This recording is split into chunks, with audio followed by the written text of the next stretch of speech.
नमस्कार, आपका स्वागत है हमारे चैनल बायो गुरु पर। आज हम क्लास 12 का चैप्टर 8 पादपों में खनिज पोषण का पार्ट 2 पढ़ रहे हैं। आज का हमारा टॉपिक है पादपों में अनिवार्य पोषक तत्व। यदि अभी तक आपने हमारे चैनल को सब्सक्राइब नहीं किया है तो चैनल को सब्सक्राइब करें और बेल आइकन को जरूर प्रेस कर दें ताकि हमारे जो वीडियो के नोटिफिकेशंस हैं वो आप तक सबसे पहले पहुंच जाए।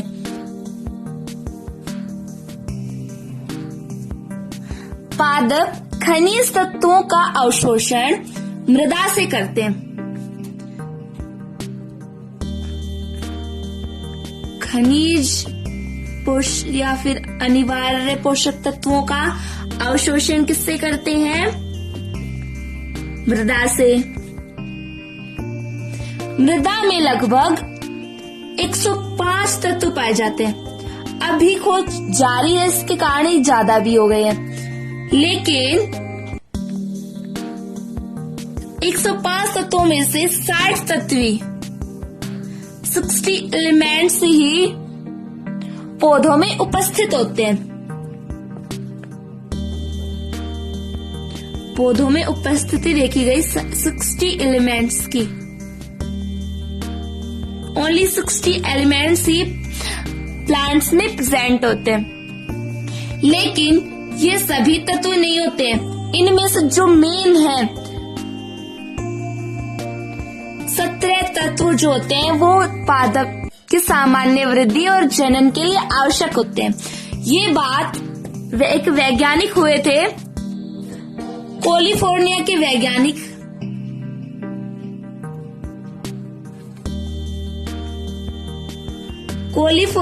वैज्ञानिक आर्नोल्ड ने बताया था कि पादपों में 17 तत्व सामान्य वृद्धि के लिए आवश्यक होते हैं।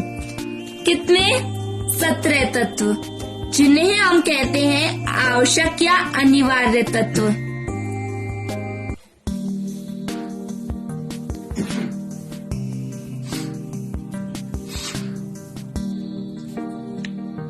और बाकी बचे 43 एलिमेंट्स यानी 43 तत्व होते हैं, वो अनावश्यक तत्व कहलाते हैं। आज हम आपको ये 17 तत्व याद करने की अच्छी ट्रिक देंगे, जिससे आप एक बार पढ़ोगे तो आपको एकदम अच्छे से याद हो जाएगी, कभी जिंदगी भर नहीं भूलोगे आप। उससे पहले हम आपको बताएं कि कैलिफोर्निया के जो वैज्ञानिक आर्नोल्ड हुए थे, उन्होंने ये 17 अनिवार्य पोषक तत्व का निर्धारण है वो कुछ तथ्यों के आधार पर किया। उन्होंने 3 तथ्य दिए। फर्स्ट है वे तत्व जो पौधों के लिए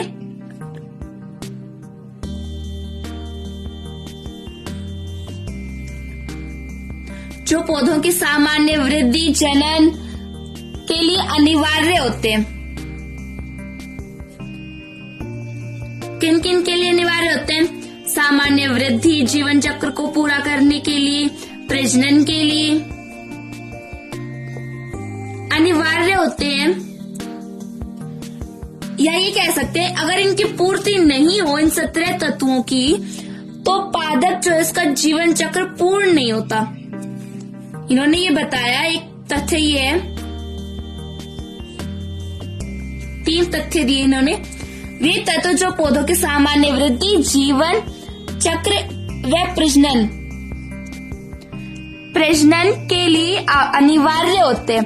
अगर इन तत्वों में से एक भी तत्व अब्सेंट हो तो पादपों का जीवन चक्र पूर्ण नहीं होता। ये पहला तथ्य था। दूसरा तथ्य इन्होंने दिया कि जो तत्व होते हैं उनकी अनिवार्यता विशिष्ट होनी चाहिए। तत्वों की अनिवार्यता विशिष्ट होनी चाहिए। इसका मतलब क्या होता है? जब एक तत्व की कमी आए तो वो कमी उसी तत्व द्वारा पूरी की जाए, किसी अन्य तत्व द्वारा नहीं। और प्रत्येक तत्व के लिए अगर कोई तत्व अब्सेंट हो, कोई एलिमेंट अब्सेंट हो, तो उसकी कमी के लिए एक विशिष्ट लक्षण उत्पन्न होना चाहिए।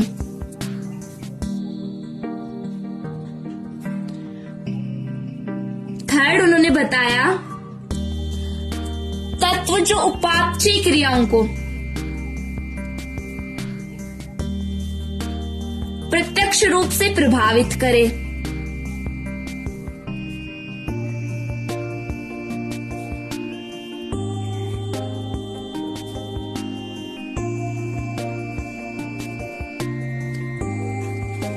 वैज्ञानिक आर्नोल्ड ने ये 3 तथ्य दिए। इसके आधार पर ही 17 अनिवार्य पोषक तत्वों का निर्धारण किया गया। पहला है वे तत्व जो पौधों की सामान्य वृद्धि, जीवन चक्र और प्रजनन के लिए अनिवार्य होते हैं। अगर इनकी कमी हो जाए इन तत्वों की तो पादप अपना जीवन चक्र पूर्ण नहीं कर सकते। सेकंड इन्होंने दिया तत्वों की अनिवार्यता विशिष्ट होनी चाहिए, या ये कह सकते हैं कि एक तत्व की कमी को उसी तत्व द्वारा पूरा किया जाए, किसी अन्य तत्व द्वारा नहीं। और प्रत्येक तत्व की कमी से एक विशिष्ट लक्षण उत्पन्न होना चाहिए। थर्ड इन्होंने बताया कि तत्व जो पादप की उपापचयी क्रियाओं को प्रत्यक्ष रूप से प्रभावित करे, ये बताया इन्होंने। अब हम पढ़ेंगे कि जो 17 तत्व हैं उन्हें मात्रा के आधार पर 2 भागों में बांटा गया। एक वृहद पोषक तत्व व सूक्ष्म पोषक तत्व। ये क्या होते हैं जानिए। पहला है हमारा वृहद या प्रधान या गुरु पोषक तत्व।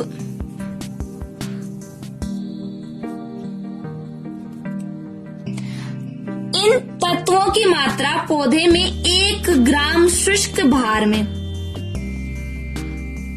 1 ग्राम शुष्क भार में 1 से 10 मिलीग्राम तक होनी चाहिए। उसे हम कहेंगे वृहद या प्रधान या गुरु पोषक तत्व।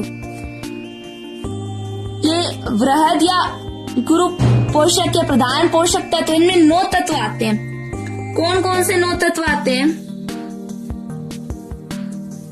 ये हम एक ट्रिक से पढ़ेंगे, जिससे हमें अच्छे से याद हो जाएंगे। ये कई बार कंपटीशन एग्जाम में पूछ लिया जाता है कि निम्नलिखित में से कौन सा वृहद तत्व है, निम्नलिखित में से कौन से सूक्ष्म पोषक तत्व हैं। तो इसकी ट्रिक है, ये हमारी ट्रिक है पीके से कार कौन मांगे।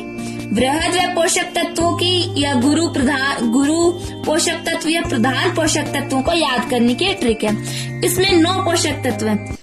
पी के से के हो गया, से एस, का से Ca कैल्शियम, कौन को हम लिखेंगे CHON, और मांगे से हम हो गया Mg। P से हो गया फास्फोरस, K से पोटेशियम, S से सल्फर, Ca से कैल्शियम, कार्बन, C से कार्बन, H से हाइड्रोजन, O से ऑक्सीजन, N से नाइट्रोजन और Mg से मैग्नीशियम। एक बार फिर से देखिए, वृहद या प्रधान या गुरु पोषक तत्व किसे कहते हैं। 1 ग्राम शुष्क भार में 1 से 10 मिलीग्राम पोषक तत्व होने चाहिए, उसे हम कहेंगे वृहद पोषक तत्व। इनकी संख्या 9 होती है। इसके ट्रिक से याद कर रहे हैं हम। ट्रिक है पीके से कार कौन मांगे। तो पी से हो गया फास्फोरस, के से हो गया पोटेशियम, से हो गया सल्फर, कार के का से ले रहे हैं हम कैल्शियम, कौन की हमने ये वर्ड मीनिंग लिखी है CHON, यानी C से कार्बन, H से हाइड्रोजन, O से ऑक्सीजन और N से नाइट्रोजन। मांगे से हो गया Mg। ये देखिए पीके से कौन मांगे का हमने लिख दिया है। P से फास्फोरस, K से पोटेशियम, से सल्फर, इसे एसिड डिनोट करते हैं। कार का से हो गया कैल्शियम Ca, कौन का हो गया CHON, C से कार्बन, H से हाइड्रोजन, O से ऑक्सीजन और N से नाइट्रोजन। मांगे का हो गया मैग्नीशियम Mg। अब नेक्स्ट टॉपिक है हमारा। नेक्स्ट टॉपिक से पहले एक बार इसकी मात्रा देख लेते हैं। वृहद पोषक तत्व की मात्रा क्या होती है। 1 ग्राम में या ऐसे लिख सकते हैं 1 से 10 मिलीग्राम 1 ग्राम में प्रति 1 से 10 मिलीग्राम पोषक तत्व होने चाहिए। अब है हमारा लघु या सूक्ष्म या गौण पोषक तत्व या माइक्रो मिनरल एलिमेंट्स। इन पोषक तत्वों की मात्रा पौधे में 1 ग्राम शुष्क भार में 1 मिलीग्राम से कम होती है। इसकी संख्या 8 होती है। जो शुष्क या सूक्ष्म या लघु या गौण पोषक तत्व है उनकी संख्या 8 होती है। अब इन्हें भी एक ट्रिक से याद करेंगे। ट्रिक है हमारी कल बेईमान को आयरन से जान से मार। तो यहाँ पे कल हो गया क्लोरीन, बेईमान में बे से हो गया बोरोन, मान से हो गया मैग्नीज, को से हो गया कॉपर, आयरन से हो गया आयरन यानी फेरस, जा से हो गया Zn यानी जिंक, एन से हो गया निकेल और मा से हो गया मोलिब्डेनम। हो गए 8 तत्व। 1 2 ये पूरे 8 तत्व हैं। क्या हो गया? कल बेईमान को आयरन से जान से मारा। कल से क्लोरीन, बे से बेईमान से बी बोरोन और मैग्नीज, और को कॉपर, आयरन को फेरस, जा को जान और जिंक, और न से हो गया निकेल, मा से हो गया मोलिब्डेनम। कभी कभी ये पूछ लिया जाता है कि मध्यवर्ती पोषक तत्व किसे कहते हैं। मध्यवर्ती पोषक तत्व कौन कौन से होते हैं? तो इसमें आएगा फेरस और बोरोन को मध्यवर्ती पोषक तत्व कहते हैं। अब हमने यहाँ पे पढ़ा था वृहद पोषक तत्व में पढ़ा था, ये 9 तत्व हैं। इनमें से ये 3 यानी नाइट्रोजन, फास्फोरस और पोटेशियम, ये 3 होते हैं प्राथमिक वृहद पोषक तत्व यानी प्राइमरी मेजर एलिमेंट न्यूट्रिएंट्स। और ये 3 होते हैं कैल्शियम, मैग्नीशियम और सल्फर। सेकेंडरी मेजर न्यूट्रिएंट्स, द्वितीयक वृहद पोषक तत्व। कुछ पौधों में 17 अनिवार्य तत्वों के अलावा कुछ तत्व भी आवश्यक होते हैं या अनिवार्य होते हैं। वो है सोडियम, सिलिकॉन, कोबाल्ट और Fe। इन्हें हम कहते हैं लाभदायक या कार्यात्मक तत्व। दायक या कार्यात्मक तत्व। अब ये जो 17 अनिवार्य तत्व है इन्हें कार्यों के आधार पर बांटा गया। पहला हम पढ़ेंगे संरचनात्मक तत्व। संरचनात्मक तत्व किसे कहते हैं? पादपों में विभिन्न जैव उत्पाद बनाने वाले तत्व, उत्पाद बनाने वाले या निर्माण करने वाले तत्वों को संरचनात्मक तत्व कहते हैं। ये तत्व जो है वो जैव उत्पादों को बनाने का काम करते हैं। इसका क्या क्या उत्पाद बनाते हैं? जैसे कार्बोहाइड्रेट, वसा, प्रोटीन, डीएनए और आरएनए। मुख्यतः संरचनात्मक जो तत्व होते हैं वो कार्बन, हाइड्रोजन, ऑक्सीजन और नाइट्रोजन होते हैं। इन 4 तत्वों को ही संरचनात्मक तत्व में सम्मिलित किया गया है, मिलाया गया है, इंक्लूड किया गया है। नेक्स्ट है हमारा ऊर्जा संबंधित तत्व। ऊर्जा संबंधित तत्व किसे कहते हैं? वे तत्व जो पादपों में ऊर्जा से संबंधित होते हैं, यानी ऊर्जा से संबंधित होते हैं, उन्हें कहते हैं हम ऊर्जा संबंधित तत्व। जैसे इसका एक उदाहरण है, एटीपी में फास्फोरस जो है वो ऊर्जा से संबंधित होता है, और क्लोरोफिल में मैग्नीशियम जो होता है वो एक आवश्यक घटक होता है, अनिवार्य घटक होता है। इसका मुख्य घटक क्लोरोफिल का मैग्नीशियम होता है। ये कई बार कंपटीशन एग्जामों में पूछ लिया जाता है कि क्लोरोफिल का मुख्य या आवश्यक तत्व कौन सा होता है, तो आंसर होगा मैग्नीशियम। नेक्स्ट है एंजाइम सक्रिय तत्व। वे तत्व जो एंजाइमों को सक्रिय और निष्क्रिय करने का कार्य करते हैं, जो एंजाइम सक्रिय या निष्क्रिय करते हैं।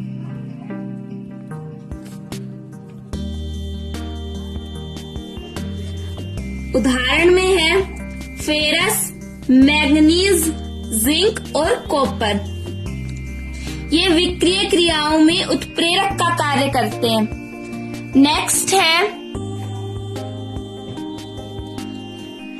जीव द्रव्यी तत्व। जीव द्रव्यी तत्व क्या होता है? वे तत्व जो कोशिका का जीव द्रव्य में महत्वपूर्ण होते हैं। वे तत्व जो जीव द्रव्य निर्माण में महत्वपूर्ण होते हैं, जैसे नाइट्रोजन, सल्फर और फास्फोरस। नेक्स्ट है आधार तत्व। आधार तत्व कौन कौन से होते हैं? कार्बन, हाइड्रोजन और ऑक्सीजन। आधार तत्व क्यों कहते हैं इन्हें? क्योंकि ये हमें पता है कि जीव की संरचनात्मक और क्रियात्मक इकाई कोशिका है। कोशिका की भित्ति होती है वो C6H12O6 की बनी होती है। इस कारण कार्बन, हाइड्रोजन और ऑक्सीजन को आधार तत्व कहते हैं।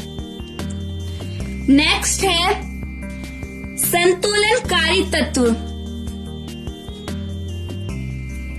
संतुलनकारी तत्व वे होते हैं जो कोशिकाओं की परासरणी क्रियाओं या परासरणी कार्यों को संतुलित करते हैं। इसमें कौन कौन से तत्व आते हैं? कैल्शियम, मैग्नीशियम और पोटेशियम। ये विषैले पदार्थों को नष्ट करते हैं और आयनिक संतुलन बनाए रखते हैं।